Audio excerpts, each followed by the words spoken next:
Yeah. What began as a preventable problem is now a very complicated issue, you know? Why did the disease develop in the first place? Why did this happen? Can we stop or control it early? Can we arrest maybe an early lesion rather than immediately removing tooth structure? You know, that is what minimally invasive is. And can working with this nanomaterial or nanoscale give us useful property that solve a real clinical problem? It starts there. But when you sit down to listen to your patients or customers, you discover and learn that one tooth has affected more than their mouth. You see, if restoration is necessary, that I have to fill this tooth, how much tooth can we preserve? You know, they have important function for them as children chewing and swallowing and feeding, but it also guides the successors, the other teeth that come after. But our understanding of disease has evolved. Again, I would say our understanding of disease has evolved. For me, what first attracted me to dentistry actually sits at the intersection of either practical skills, people, you know, and the application of science on overall. Use as repairing a house. Yes. If there's a small leak in the roof or there's a small crack in a house, you would never necessarily demolish the entire house. I never thought of that. So nanotech actually has a very big application in dentistry. I see. 1, 2, 3, 4.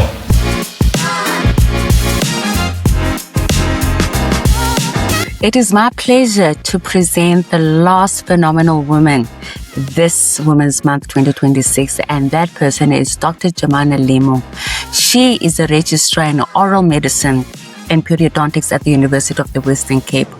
With over a decade of clinical experience, she continues to learn and grow through clinical practice, research, public health, and community engagement, with a particular interest in making quality oral health care more preventative, accessible, and meaningful. Her interests include minimal invasive preventative and rehabilitative approaches to oral health care, including applying nanotechnology in restorative dentistry. She values patient-centered, evidence-based care and is interested in how emerging knowledge can translate into better clinical practice and oral health outcomes.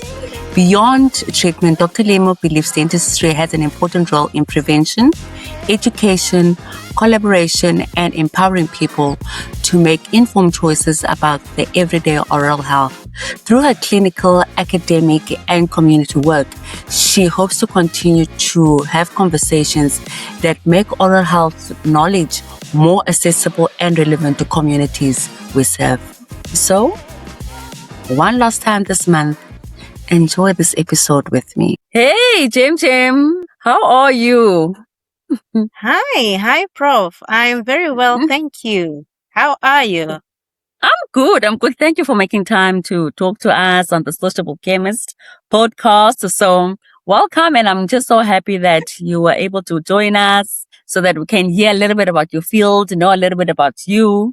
So it will be very, very nice to be or to have a conversation with you. Listen, you've been in dentistry now for over a decade. What really led you to this profession, and what makes you, so interested still after this time in oral health care? What is the journey behind how you started and what your journey is? Thank you so much, Prof, for that question, Well, for me, what first attracted me to dentistry,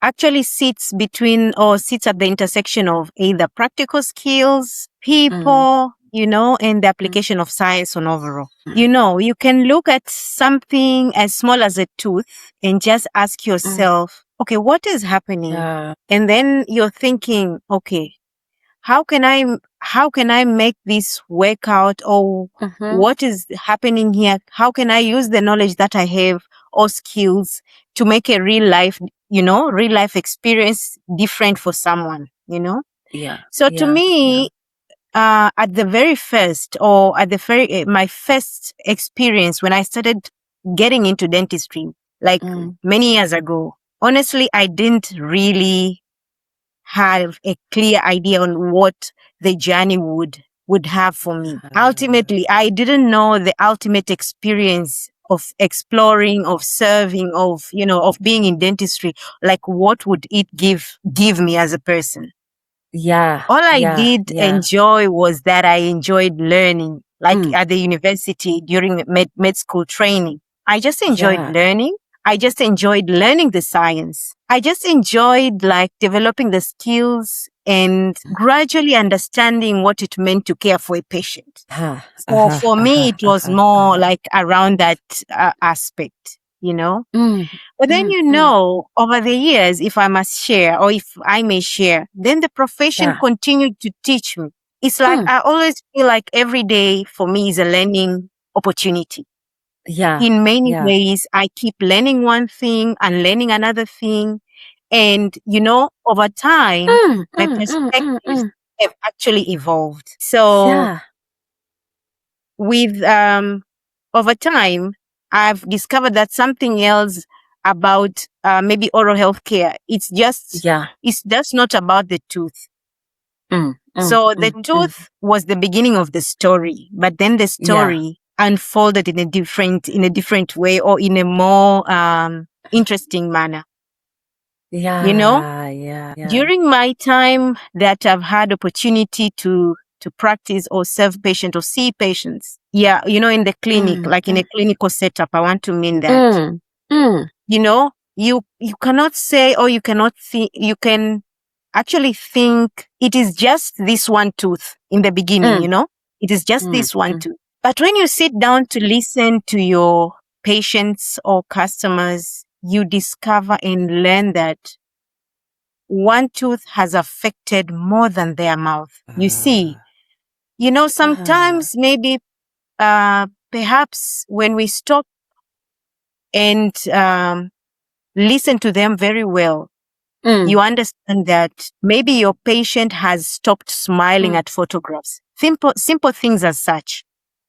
Wow. Because maybe they have some form of embarrassment from a broken front tooth. Maybe they avoid certain food types.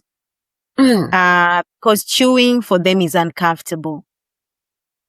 You know, sometimes you find, or you can gauge that they are living with pain while still trying to work, look after family, or look after their children, and manage everything else that life demands of them, you know? And those experiences over time have helped me, or have changed the way I saw dentistry in the beginning and the way I see dentistry. You know, now I see oral health care not simply as fixing teeth. It has helped me. It has helped me to see that it is an avenue for me to help people, and people can eat better, can speak better, can sleep better, can smile better, can interact with others better, and live their everyday lives more comfortably. Yes. Yeah. So having an opportunity to have had experiences in different settings, for example, in Tanzania, in South Africa, you can see and you can appreciate that Africa have different healthcare systems. Yes. Resources level can be different, but yet the human experience of oral diseases is almost remarkably universal. So for me now, so you know, on that note, I'm just thinking now, because when most people hear about dentistry, they often think about the dental drill and the fear that comes, you know. Why has it become such a powerful symbol of dentistry, that this drill business, you know, and the idea that there'll be pain? Why do you think it has become such a universal symbol? It's something that almost everybody knows, even though they haven't gone to, you know, to a dentist. And also at the back of that question, do you think that perhaps we're now entering a new era of dentistry? Can we maybe make things much more simpler or different in treating problems orally? Okay. Okay. Before I go to the drill directly, maybe let me start with an example, an example of a toothache. You know, like what I was saying initially, a toothache is a toothache. Difficulty in eating is still difficulty in eating. Losing confidence in smile, it affects people almost the same way. Yeah. So, most of our questions when we are offering care or when we want to offer care, for most maybe or initially would be, how can I treat that? How can I relieve pain? How can I solve this problem? But you know, over time, experience teaches us differently. Experience shows us different perspectives.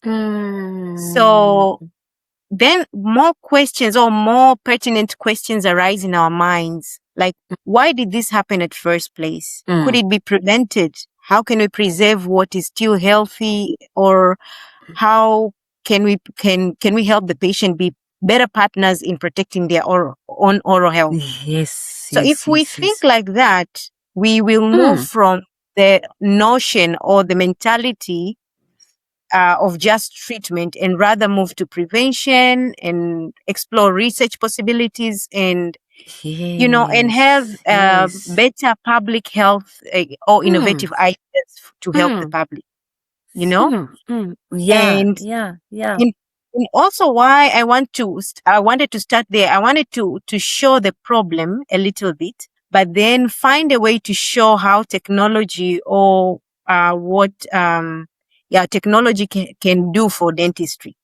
So, question now, diving into your question that what has happened over time when it has to do with the drills. You know, you're absolutely right. For many people, dentistry still means, you know, a dental chair, a bright light, a dentist there, and eventually that sound of a drill. Yes. And there's a reason for that. For the longest time, dentistry was largely experienced as a profession that repaired problems. The problem I started to state initially. Yeah. So dentistry was experienced as a profession that repaired problems. What does that mean? By that way, people did more of clinical care, like they needed to use the drill. Yes. They needed to take care of a problem when it already has developed. But I think as we are increasingly moving beyond what we might call a drill and feel mentality, the drill isn't disappearing and it shouldn't. And we are not going to stop using it in the dental profession. There will always be situations where you would need to apply it either when you're restoring teeth or filling teeth in a simple way or during treatment if necessary. So we can't do away with it. Yeah. But you know, the philosophy behind is what is changing over time. Observation. So rather than simply asking, how do we repair this tooth? We are now, or dentists are now moving from asking, how can we repair this tooth? We are asking, how can we prevent the disease? From even starting. Yeah. Yes. We are asking ourselves, can we detect it earlier?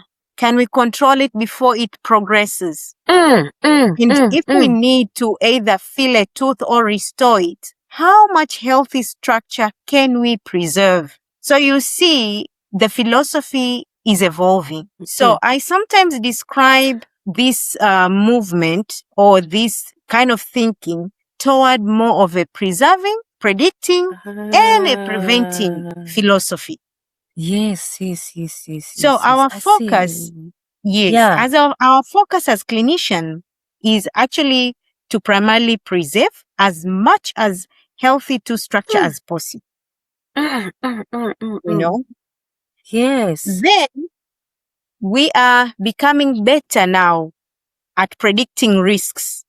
You understand a little bit better about the factors, for example, factors such as saliva, diet, behavior, digital technology is available, the nature and the microbiome ecosystem in the mouth, all these factors giving us new ways to detect and assess diseases in the oral cavity and for general population. So how do lifestyle factors affect, our own, our oral hygiene? For instance, consumption of alcohol, smoking, sugar. I have some sweets that I like a lot. My jelly sweets. I like my jelly sweets a lot. So, and it's almost like they've become part of me. And chewing gum. I never used to like chewing gum, but all of a sudden I'm chewing it. But how do all of these lifestyle factors affect, oral hygiene? What we eat and smoke and drink. And not just the tooth, but also the gum as well. What factors do they do? What do they do to us? Thank you, Prof. Answering your question about lifestyle and oral health, I first like to think of the mouth as an ecosystem. If you think of a mouth as an ecosystem, it will help you see that it is not simply a collection of teeth. This is a living environment in which microorganisms, saliva, immune responses, and tissue constantly interact every moment. And our daily habits definitely influence that environment. So let's talk about sugar, for example. The issue is not that eating one sweet automatically causes a cavity. The bigger issue is more into the frequency and the overall pattern of exposure. The frequency. Yes. When you say the frequency. Yes. So let's imagine someone who starts in the morning with a sweetened tea, then has a soft drink mid-morning, then snacks on something sweet during afternoon, and then another sugary drink in the evening.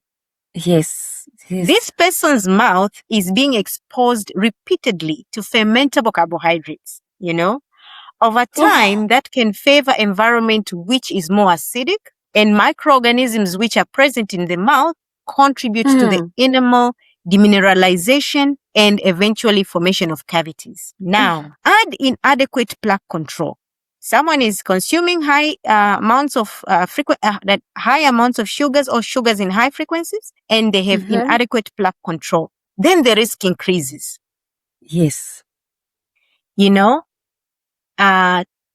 Let's think about things like habits like smoking. As another factor. Smoking, it doesn't just affect the lungs or like the other big organs like most people think. It affects tissues, it affects the immune response involved, for example, in the health of the gums. It actually can alter the sentinel signs that might otherwise prompt someone that things are not well, seek for care. So smoking can really even affect your early warning signs, That's shocking. Meaning, looking those two factors having been mentioned, you can also think alcohol as another thing. Alcohol can contribute to oral problem in several ways, for example, including causing a dry mouth. And in some people, it exposes a person to also some other risks beyond that. Also, in our daily lives as human beings, there are so many other factors that make us prone to stress. Like we always have in one form or another, now that we are experiencing or we have underlying stress. You see? So stress does not operate separately from the rest of our lives. Stress influences how we sleep, for example, how we eat, how we conduct our oral hygiene routines, and other behavior on overall. So it also affects how well our bodies can respond to inflammatory and immune responses. So I would not approach this or I would not look at these factors. I would not look at them independently. but I like looking at them together and listening to the patient. And I usually approach by telling them, these are all, for example, if I'm dealing with someone, I would just tell them the following that you are maybe doing are risks. And I would rather then ask the person, what is your mouth being more exposed every day? So I would want to understand, is it sugar, is it alcohol, is it smoking? And then I try to engage the person, or I try to make sure the person is involved by asking how realistically can they plan for change?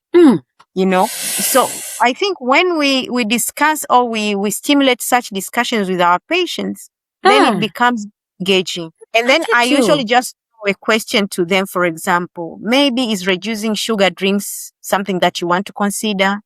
Maybe eat fewer sugary snacks.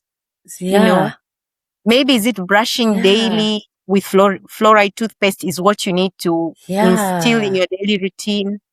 Maybe stop smoking or seeking support to do so is something that you want to explore.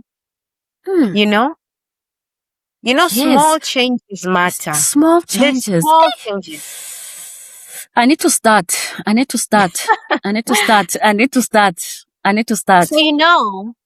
if I may say, need to start. Yes, Dr. Lyimo. Oral health is not about perfection. Yeah. It's about trying our best to shift the balance towards health, towards better practices, towards better habits. Yeah. Tell me something now. Often, the oral health of children is not taken seriously or it's overlooked by most people and some parents, and you find that kids have holes and so forth. And I think it's also from the notion that, these teeth are going to fall out in any case. I'll give you an example as well. When Fumi, my daughter, was 2 years old, we had to extract 4 of her teeth at the top here because we were new parents. We would just give her juice anytime, even in the middle of the night. We didn't know better. But for somebody who has a child now, who's an early parent, how early should they introduce oral health to their children? How early could they, buy the toothbrush and show the child how to do it or do it themselves? So, Prof, I can say confidently, as early as possible. I repeat, as early as possible.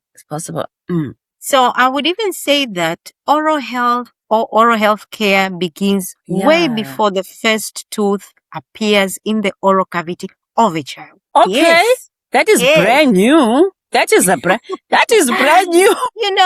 And like you said, a common misconception is, these are only baby teeth. They will fall out anyway. But baby teeth are not disposable, So imagine, like you gave an example of your daughter. I want to also give you an example. Imagine a 4-year-old waking up at 2:00 in the morning with severe toothache. Like now after, like when your daughter was at that stage when the teeth were carriers. So waking up, for example, at 2:00, the child is crying, is in severe pain, in discomfort, Parents are awake, and perhaps the parent has to work next morning. Maybe the nearest dental service is not nearby. All those circumstances and factors usually like linger around or hover around the situation, By the time the child or that child reaches a clinic, what began as a preventable problem is now a very complicated issue, So if we took care of this child's oral health care before this got to stage, then it saves us all this discomfort and unpleasant experience because this childhood caries, they are quite preventable. So parents can begin caring. So I'm going to try and explain it a little bit more in detail. Like parents can begin caring for their baby's mouth before the first tooth appears by cleaning the gum, because what you're trying to inculcate at this point is just the experience and the exposure of the how can I put it? The exposure that things can be put in the oral cavity of a child and clean the mouth. And the child develops that as an experience. A lifestyle. Yeah. Yes. Yeah. And also just remember, this is a very small baby. At that time, they don't know how to probably communicate vocally, like to express themselves. So once you start cleaning their mouth, although they might not be able to tell you how it feels, over time, they will also just get introduced to the feeling that my mouth is usually touched and cleaned in a certain time, or, you know. So putting it in a more practical manner, you know, once the first tooth has erupted in the mouth, or it is in the mouth now, you can clean it with a soft toothbrush. So before there's a tooth in the mouth, you can clean the baby's mouth with a clean gauze or with a clean piece of cloth. Then once the tooth is in, you can use a soft toothbrush and age-appropriate fluoride toothpaste. And when you use the age-appropriate fluoride toothpaste, you use quite a small amount of toothpaste, because at that time, a baby cannot spit. You cannot tell them rinse it or spit. So going back to your question, I would say the first visit should be planned ideally as early as around the time when the child has their first tooth in the mouth. Or at least by the first birthday. So when you say when the time of the first tooth in the mouth, that's around, give or take, 6 months.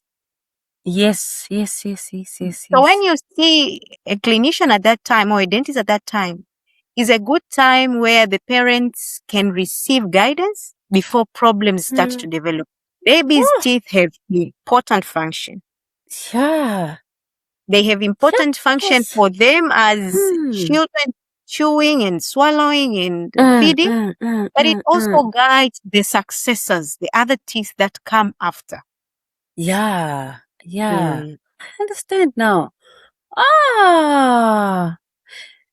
So tell me, I'm just ramping off now. I've just remembered something.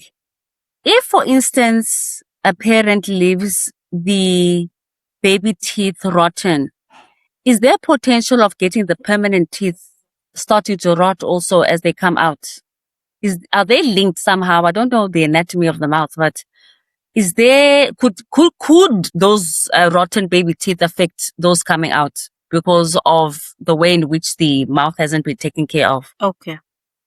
Prof, to explain that in a simple way, it's like that. But how it does happen is when a baby's tooth is carious, or it has a cavity, or it is rotten. First of all, we have to know and appreciate that depending on the level or severity of that cavity, the child is prone to experience pain, discomfort, difficulty in eating. All these things that come or that go hand in hand with a distracted or a rotten tooth. But not only that, when teeth are carious and they are not serving their function, they are causing discomfort. Sometimes they can even cause an abscess.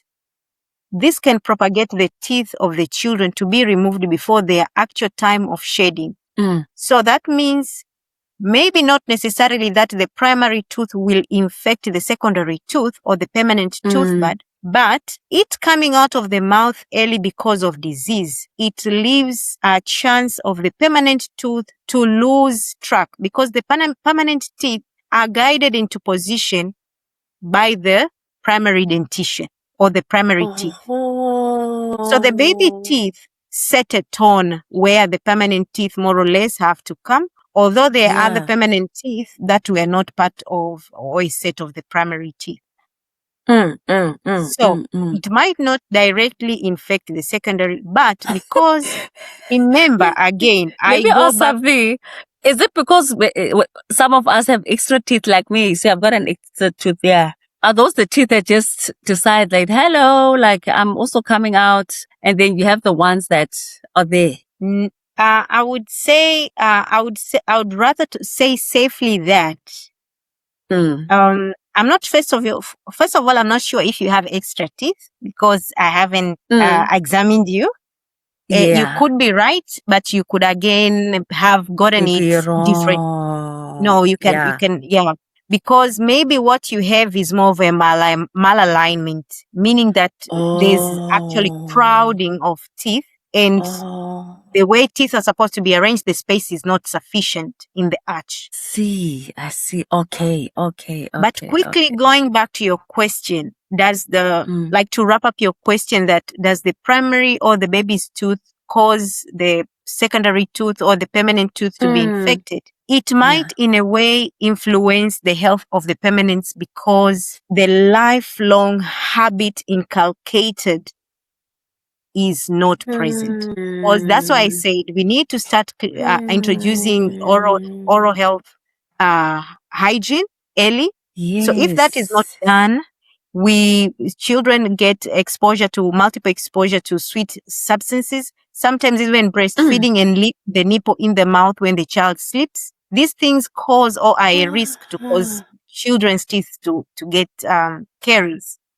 Wow. So, and because we are not instilling any positive lifelong habits, then it puts the permanent teeth at risk in that manner. Because then the child will not maybe appreciate the importance of good oral hygiene because they didn't start it early in life. It wasn't introduced early in life. To them. Interesting, eh?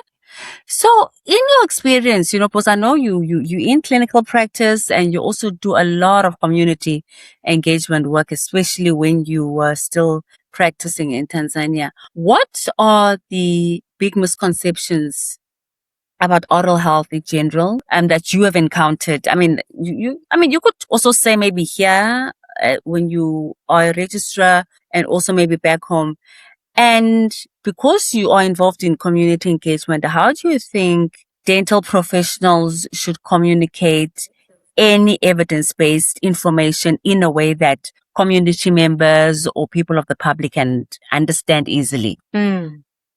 So, thank you again, Prof. In my experience, there are quite a number of misconceptions that I've encountered often.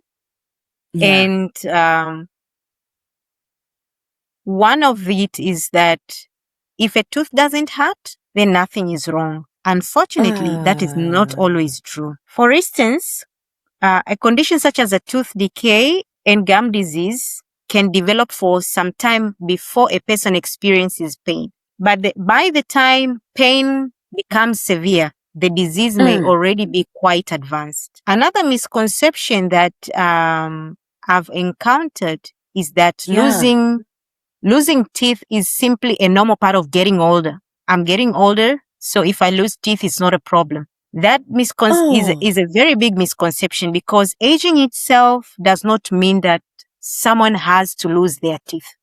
Yes. With prevention, early detection, appropriate management, people can retain, and maybe I can say people should strive to retain their natural teeth well into their older age. Another misconception that is going, like I've grown to see, was that going to a dentist is mainly about treating pain. People come to us because of pain. Pain is a big motivator. So in many cases, people seek care only when something becomes unbearable. Yes.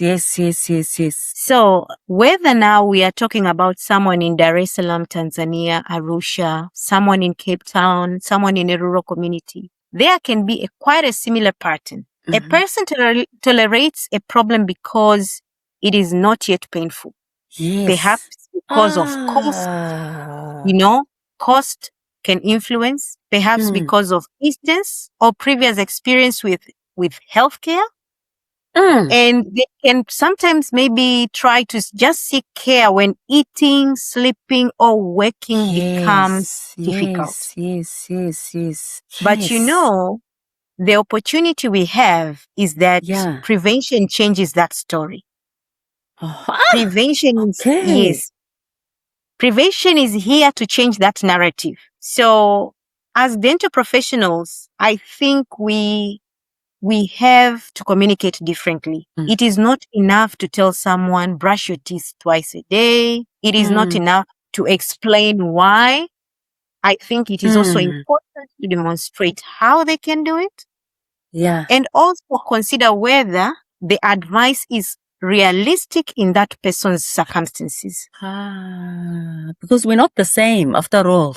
We are not the same after all. And we need to listen more. And then sometimes something that looks like lack of knowledge is just actually a problem of access, a problem of affordability, a problem of previous healthcare experience, or simply not receiving understandable information.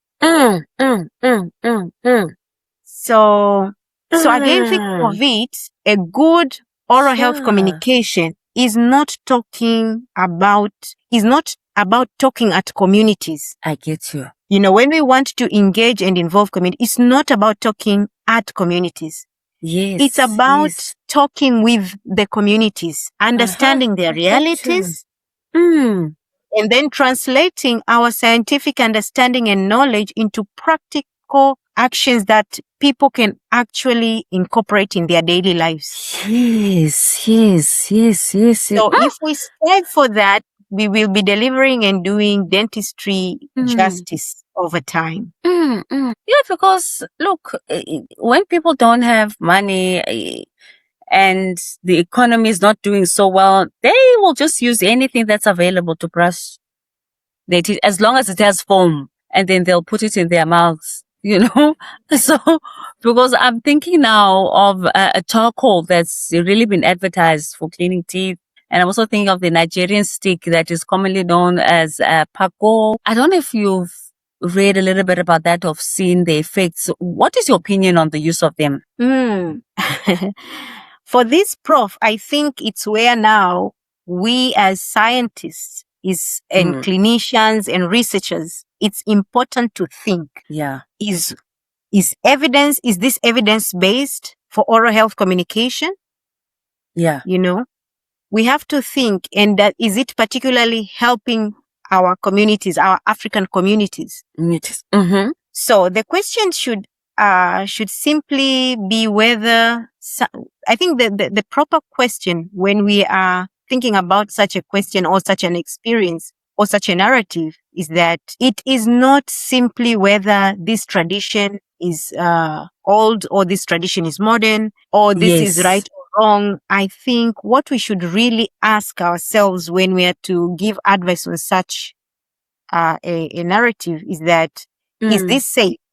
Is this effective? Like cleaning with charcoal, is it effective? And what does the evidence tell us? Yeah. So taking charcoal as an example from your question, it has been promoted as a natural way to clean and whiten teeth. I've seen that. We've encountered that in the profession. But the question again is something being natural, does that translate automatically to making it safer and more effective? I get maybe you. yes, maybe not, And then you ask yourself again when you're giving your patients or clients advice, is there good evidence that charcoal provides better protection against tooth decay than fluoride toothpaste? Some charcoal products can be quite abrasive. Yes.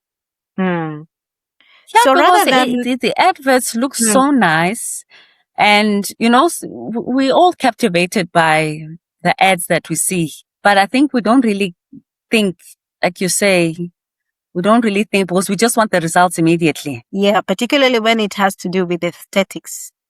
But then again, rather than simply telling people don't use charcoal, we should try to explain to people why fluoride remains important and may help people make informed choices. So, when we inform people, we empower people. Yes. So it's not about giving them instructions and just telling them, do this, don't do that. it's important to inform them that what one product does or what one choice would do as opposed to another.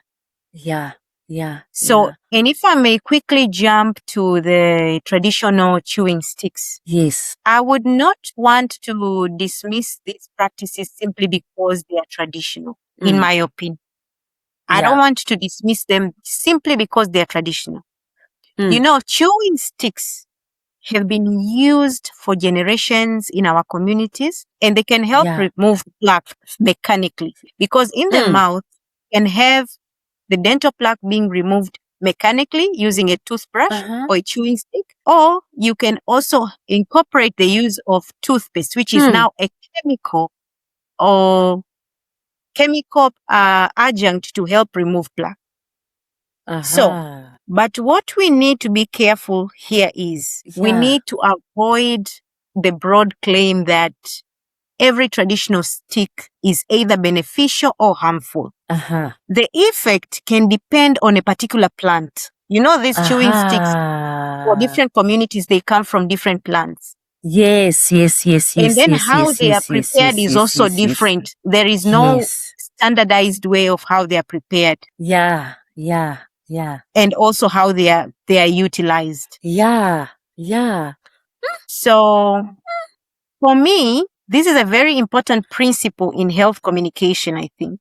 And we should try to keep away and avoid a false divide between traditional knowledge and modern dentistry. I get you. We can try and inform our communities and empower them, but we can at the same time respect cultural practices while still asking ourselves, what is the best evidence that tells us about this subject or this issue? And what are the benefits? What are the limitations? What are the potential risks? So it's just doing our best to play our role as health professional, not to simply tell people what to stop doing. Yes. Yeah, because one doesn't want to run the risk of offending anyone. You know, you don't want to offend anyone who believes also that, look, I've been using this for 10, 15 years, 30 years. You know, you don't want to offend anyone. I can clearly understand that. You rather want to give reliable information. When we respect culture, Prof, while remaining guided by evidence, we have a much better chance of building trust and ultimately improving oral health. Yes. So you are more interested, or you have an interest in minimal dentistry or minimal invasive dentistry or technology. How is that different from the traditional dentistry? You know, and the advantages, because you've already tapped on it, you've been working in the field, but what is the difference, especially when it comes to treating and also restoring teeth? Thank you, Prof, for that question. You know, at its simplest, minimally invasive dentistry means doing what is necessary to control the disease while preserving as much healthy tooth structure as possible. So, traditionally, dentistry was often thought of in a fairly mechanical way, I can say. You find a cavity, remove the damaged part of the teeth, fill it or restore it. Of course, that approach has served its purpose, or it's serving its purpose, and it has certainly saved millions of teeth. But our understanding of disease has evolved. Again, I would say our understanding of disease has evolved. Today, as clinicians, as oral health professionals, we ask ourselves quite broader questions. We ask ourselves, why did the disease develop in the first place? Why did this happen? Can we stop or control it early? Can we arrest maybe an early lesion rather than immediately removing tooth structure? You know, that is what minimally invasive is. And if restoration is necessary, that I have to fill this tooth, how much tooth can we preserve? You know, I sometimes think of it as, you know, like if you think of this as repairing a house. If there's a small leak in the roof, or there's a small crack in a house, you would never necessarily demolish the entire house. I never thought of that. No, you can't demolish the entire house. Yes. You would identify the source, like this is where the problem is, it's where it has begun, and you would stop the damage and repair what is actually needed to be repaired. So the same principles, if we are to think, the same principles applied to a tooth can be applied to a tooth to ensure that minimal intervention is done. But what I want to emphasize as important is that minimally invasive dentistry or minimally invasive clinical practice does not mean minimally responsible. Oh, Doc, I hear you. I hear you. Yes, it doesn't mean avoiding treatment when treatment is necessary. Yes. So if a tooth has extensive disease, it may require substantial intervention. It might require substantial treatment. So the philosophy is just to match the treatment to the disease, preserve healthy tissue wherever possible, and focus on the tooth's long-term survival and function rather than simply fixing the immediate problem. Because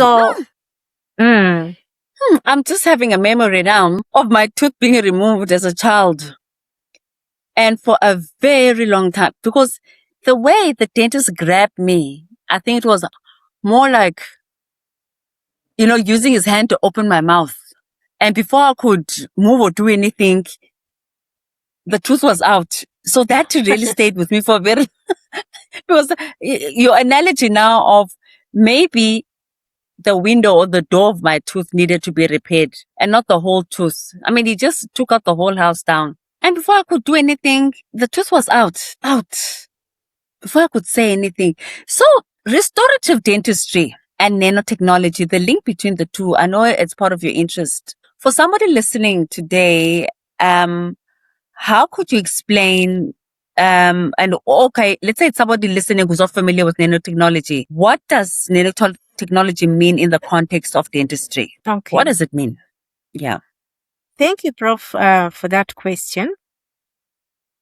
The word nanotechnology can sound quite complicated. Yes.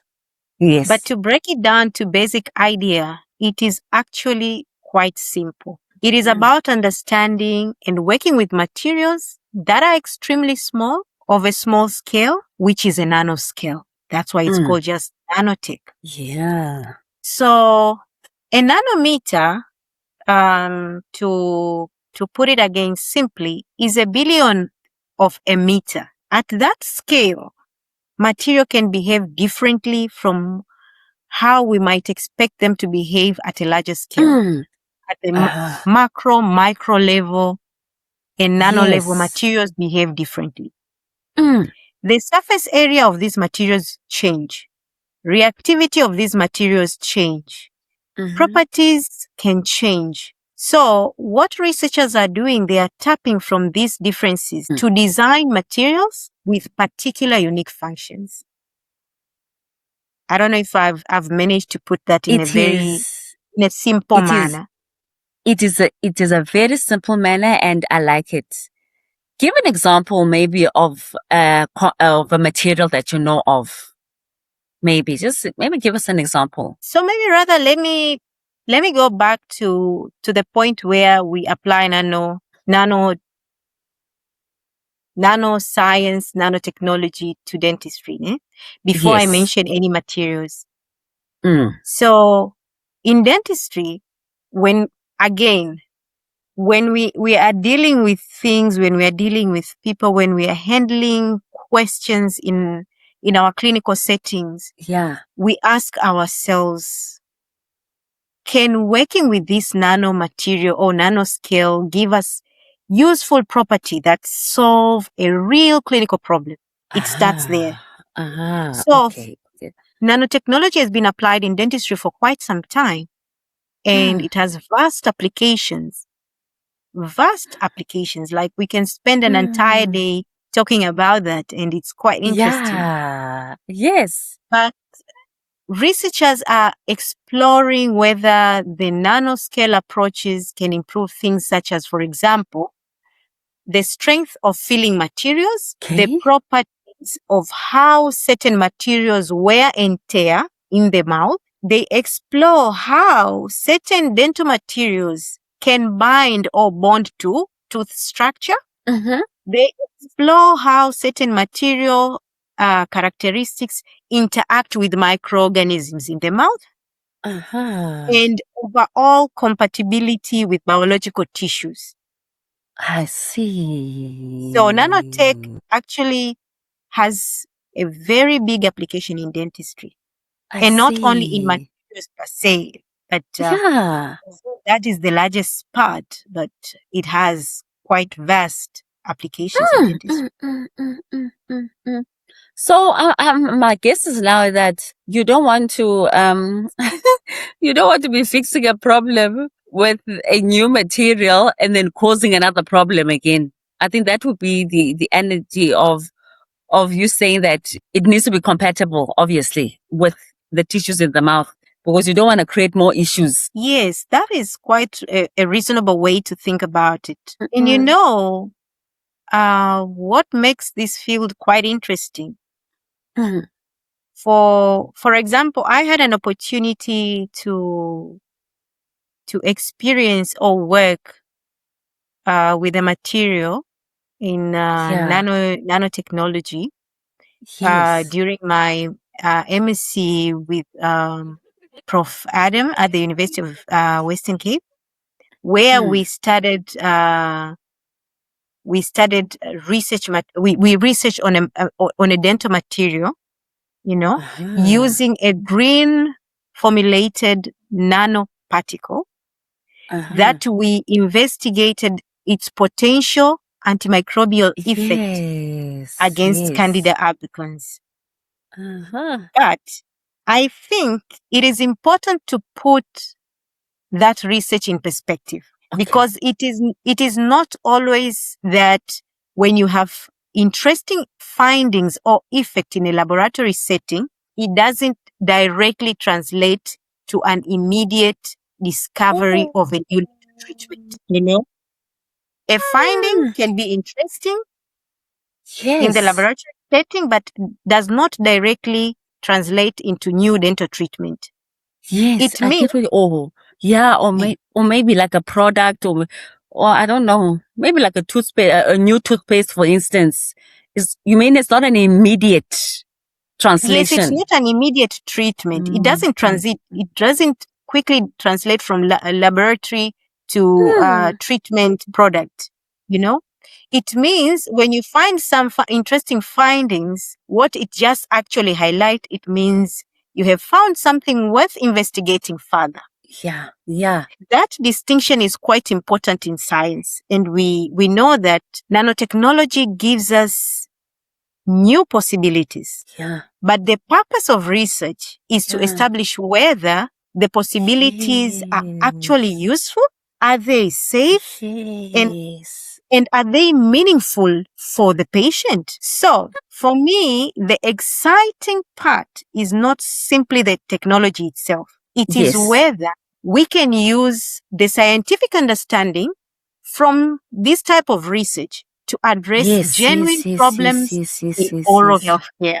So now let me ask, I'm just remembering a question now. When you talk about nanotechnology, especially when it comes to dentistry, as you mentioned that you've conducted a green approach with Prof. Adam during your master's, your MSc project. When you compare green approaches as opposed to conventional approaches of nanotechnology or the creation of nanomaterials, which one, in your opinion, is more beneficial for a patient? Question is with quite a caution, Prof. Okay. Yes. You're a true scientist. Mine was a single project, a single material. I can say a single experience. It cannot be used as a universal response to say that one methodology is superior over the other or superior to the other. But it highlighted better presentation in terms of certain properties like compatibility and safety. I get you it. know. I get you. But I get still, you. green nanotechnology, in my observation, it has quite a few challenges, particularly when it comes to mass itself. Yes. So again, as I would say, things need to be discussed. Research questions need to be asked, and follow-up questions need to be asked to see how we can better build on the research to have a more meaningful or something that can now be translated into a proper solution. Yes. So if I may add up a little bit on nanotech and maybe dentistry or restorative dentistry in particular, there's quite a potential. There's quite a potential, green or non-green, but there's quite a potential. Maybe, and there is a big possibility rather than a promise for these materials. For example, I want you to take this as an example again. A tooth filling or a restoration in the mouth has a very demanding environment to function in. Meaning, every day, for example, if a tooth is filled with a certain material, every day that material is exposed to chewing forces, temperature changes, moisture in the mouth, acids, the microorganisms in the mouth, repeated mechanical stresses, and it has to withstand that environment for years to say this was this is a good restorative material or this is a good restoration. So as a researcher, thinking from a research perspective, it is important to ask ourselves that is nanoscale engineering helping us to develop materials with better properties, better suited for these challenges or this environment in the oral cavity? Yes. For example, we might hope to improve mechanical strength, or we might hope to improve the wear resistance. We might hope to improve bonding properties of the material. And in that way, that will make that material inherently better, So it is those important translations or those important observations that may in future with follow-up research can help a smooth transition into clinical performance. But there's an important thing to think about here, Prof. Again, or for the audience to understand. A patient does not simply benefit because a material is technologically sophisticated. I will repeat. A patient does not necessarily benefit simply because a certain material is technologically sophisticated. Rather, I think, and I strongly believe that a patient benefits if the material is ultimately providing something meaningful. It helps them function better. It stays stable over a longer period. It reduces complication. It allows us to preserve more natural tooth structure. And even then, that material is only one part of the equation. I get it. So the patient's oral hygiene, saliva,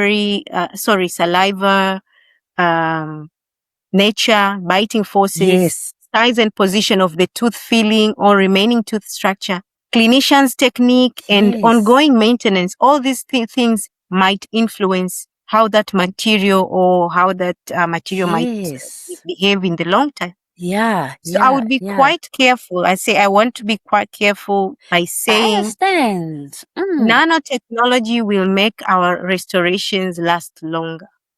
The most scientifically responsible statement might be to say nanotech may allow us to develop materials with properties that could improve clinical performance. Yeah. And Yeah. we will need good evidence to determine whether that actually happens in patients. Hey, because we're dealing with people here, after all, like you said, we're dealing Yes. with people, so one has to be really, really, really, really certain. So what's the future? What's the future of the industry looking like? Where are we heading? Before I answer that, something just popped in my mind. Yeah. I just wanted to wrap the last question quickly. Something popped in my mind that a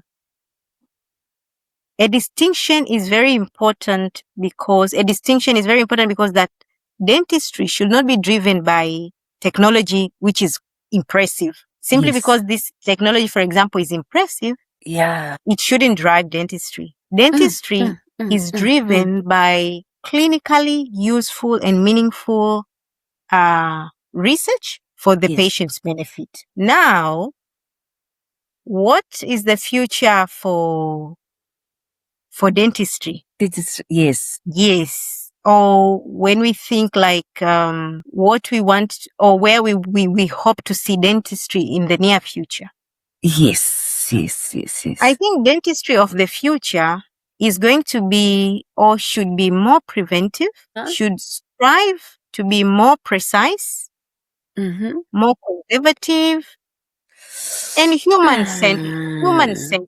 Ideally, we should be able or we should struggle to detect oral diseases earlier than waiting until things have become advanced in terms of illness. Yeah. Preserve natural teeth, preserve oral tissues as long as possible. I understand. So, and I think this tailors well into minimally invasive preventive dentistry. Yeah. And rather than just speaking how we repair damaged teeth or structures. Yes. So Yeah. definitely technology will certainly help us to do that because there is quite vast advancement in technology. It will help us do that. And we already seeing advances in digital dentistry, imaging, artificial intelligence, biomaterial, and other areas of research that are going to positively contribute to dental care. And again, nanotechnology may also be increasingly relevant as the evidence develops. You know? Yeah. But I think we need to be thoughtful about how we use these advances or these technologies. The future of dentistry is not simply about technology or more technology, but I think it is better or it is more about better technology to make better decisions and provide better care. I get you.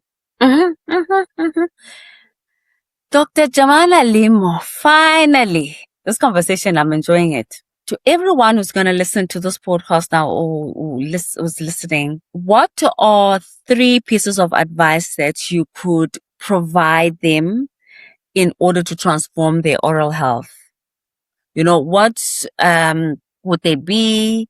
What is the one dental misconception you would love to leave behind after today? Thank you again, Prof. Having to think about the conversation we have been having in the past several minutes. Yes. And if I have to reduce it to 3 things or 3 takeaways, I would say first, for our communities, for our people, for our patients, do not wait for pain. That is one. Do not wait for pain. Pain should not be the first reason that makes us go to see a dental professional. And prevention and early detection are almost always better than waiting until problem becomes severe. So we shouldn't wait for pain. Secondly, I think we need to be consistent with basics. I would just keep it simple and say, let's try our best. Let's try to encourage communities, the children, and our patients to be consistent with the basics. What I mean with that is brush your teeth regularly with fluoride toothpaste, clean between your teeth, pay attention to your diet, especially frequent exposures, and do not underestimate the value of good daily habits. Good daily habits pay off, So oral health has often been built through very ordinary things and ordinary things that are done consistently. Yes. So Doctor, build on. I can, Mhm. like I can see that in what you're saying and everything that you've been saying is that good habits, daily consistent habits to get one to a place of, and just to get to a nice, healthy place with your mouth, consistency. Yes. And maybe also to top it up, I think I call upon communities to treat the mouth as part of your overall health, not something that is separate from your body.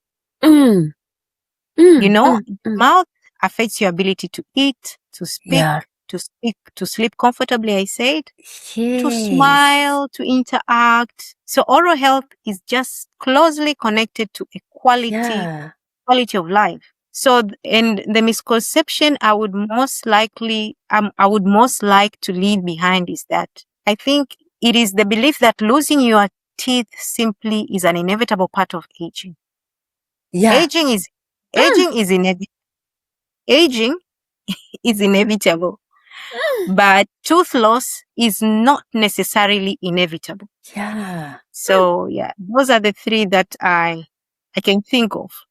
Yes.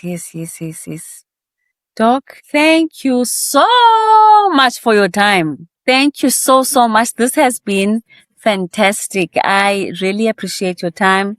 I appreciate you sharing your knowledge with us. And I'm certain there's a lot to be learned from this episode. And I've learned a thing or two. Ditch the jelly tots or eat them in moderation. I need to behave. So I just want to thank you so much for sharing with us your knowledge and just being open about everything that you do, and also how you also contributing to changing the lives of people in community. So thank you very much. Thank you very much. Thank you very much, Prof. Fanelwa. It has been a pleasure to have this conversation. Yes. And I hope anyone listening comes away with one simple thought. Your oral health is worth taking care of before problems arise. Whether we are speaking about Tanzania, whether we are speaking about South Africa or elsewhere in Africa, I think that is the direction we should be moving towards. From treatment to prevention, from intervention to prevention, and from a culture of waiting for disease to a culture of protecting health. Thank you so much. Thank you so much. Thank you so much, Prof. I hope if your schedule allows, maybe we'll do this again. Thank you very much. Thank you so much, Prof. Have a lovely time. 1, 2, 3. That's all I have for you today. Remember to follow us on social media at the Sociable Chemist Podcast. Don't forget to click the subscribe button and turn on your notification button. My name is Professor Fanelwa Ngekajai, and I'll see you on the next episode.